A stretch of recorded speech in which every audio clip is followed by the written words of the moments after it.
Introduction. Sound reasoning is the basis of winning at argument. Logical. Fallacies undermine arguments. They are a source of enduring fascination, and have been studied for at least 2.5 millennia. Knowledge of them is useful, both to avoid those used inadvertently by others, and even to use a few with intent to deceive. The fascination and the usefulness which they impart, however, should not be allowed to conceal the pleasure which identifying them can give. I take a very broad view of fallacies. Any trick of logic or language which allows a statement or a claim to be passed off as something it is not has an admission card to the enclosure reserved for fallacies. Very often it is the case that what appears to be a supporting argument for a particular contention does not support it at all. Sometimes it might be a deduction drawn from evidence which does not sustain it. Many of the fallacies are committed by people genuinely ignorant of logical reasoning, the nature of evidence, or what counts as relevant material. Others, however, might be committed by persons bent on deception. If there is insufficient force behind the argument and the evidence, fallacies can add enough weight to carry them through.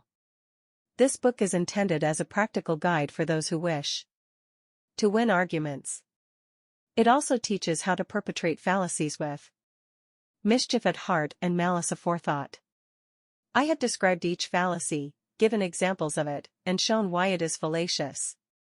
After any points of general interest concerning the history or occurrence of the fallacy, I have given the reader recommendations on how and where the fallacy may be used to deceive with maximum effect. I have listed the fallacies alphabetically, although a full classification into the 5 major types of fallacy may be found at the end of the book. It is well worth the reader's trouble to learn the Latin tags, wherever possible. When an opponent is accused of perpetrating something with a Latin name, it sounds as if he is suffering from a rare tropical disease. It has the added effect of making the accuser seem both erudite and authoritative. In the hands of the wrong person, this is more of a weapon than a book, and it was written with that wrong person in mind. It will teach such a person how to argue effectively, even dishonestly at times. In learning how to argue, and in the process of practicing and polishing each fallacy, the user will learn how to identify it and will build up an immunity to it. A working knowledge of these fallacies provides a vocabulary for talking about politicians and media commentators. Replacing the vague suspicion of double-dealing will be the identification of the precise crimes against logic which have been committed. Knowledge of fallacies can thus provide a defensive as well as an offensive capability.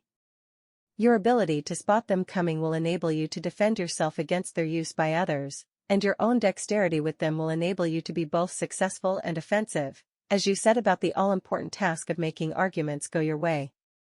Madsen Pirie.